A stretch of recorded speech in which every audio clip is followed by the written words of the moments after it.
Kodėl mes parinkom Ouman A203 valdiklį? Nes senas šilumos mazgo valdiklis buvo sugedęs, dėl to buvo pasiūlyta Ouman A203. Parinkom šitą valdiklį, nes šitas valdiklis leidžia jungti esamos karšto vandens ir šilumos sistemos.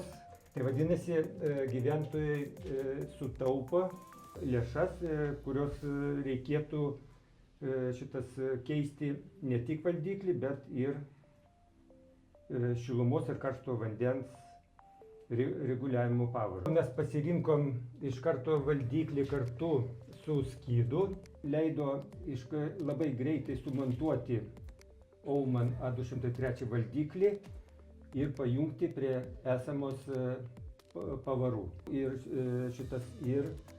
karšto vandens, ir šildymo siurblių. Privalumas, kad su Ouman A203 valdikliu galima prijungti prie internetą ir nuotoliniu būdu valdyti, keisti parametrus.